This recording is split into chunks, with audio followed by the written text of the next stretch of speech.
আলানপুরের রামতেরি গঙ্গা মেলি সিনেমার অভিনেত্রী মন্দাকিনীর রোড শো ঘিরে জনজোয়ার।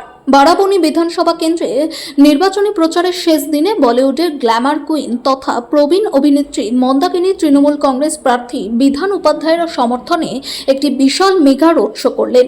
এদিন সালানপুর ব্লকের আচরা থেকে শুরু হয়ে রূপনারায়ণপুর তৃণমূলের কার্যালয় পর্যন্ত চলা এই রোড শোটি পুরো এলাকাকে নির্বাচনী উদ্দীপনা এবং চলচ্চিত্র তারকাদের গ্ল্যামারে ভরিয়ে তুলেছিল। রাম তেরি গঙ্গা মেলি ছবির মাধ্যমে রাতারাতি সুপারস্টার হয়ে ওঠা অভিনেত্রী মন্দাকিনীকে এক ঝলক দেখার জন্য রাস্তার ধারে সালানপুর ব্লকের মানুষের উপচে পড়া ভিড় ছিল দেখার মতো। তরুণ থেকে শুরু করে বয়স্ক এবং নারী পর্যন্ত বিশাল জনতা রাস্তায় নেমে আসে।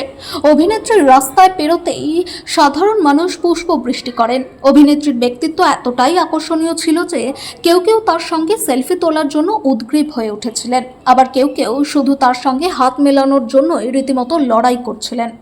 মন্দাকিনীর বক্তব্য, এটি বিজয়ের উদযাপন। সাংবাদিকদের সঙ্গে কথা বলার সময় জনগণের এই অভূতপূর্ব সমর্থনের জোয়ার লক্ষ্য করে মন্দাকিনী বলেন, আজ বারাবণীর রাস্তার দৃশ্য এটাই প্রমাণ করে যে এটি কোনো নির্বাচনী সমাবেশ নয়, বরং বিধান উপাধ্যায়ের বিজয় মিছিল। জনগণের দেখানো ভালোবাসা ও উৎসাহ পরিষ্কারভাবে এটাই প্রমাণ করে যে তারা তাকে হৃদয়ে স্থান দিয়েছেন। সেই কারণেই এটি কোনো রোড শো নয়, বরং বিজয়ের উদযাপন, উন্নয়নের নামে ভোটের আবেদন। তৃণমূল প্রার্থী বিধান উপাধ্যায় তার সমর্থনের জন্য মন্দাকিনীকে ধন্যবাদ জানিয়ে বলেন যে মুখ্যমন্ত্রী মমতা ব্যানার্জির উন্নয়নমূলক কাজের ফল 23 তারিখে ইভিএমে নথিভুক্ত হবে। তিনি আত্মবিশ্বাস প্রকাশ করেছেন যে 4 মে নির্বাচনের ফলাফল ঘোষণার পর আবারও মা মাটি মানুষের সরকার গঠিত হবে।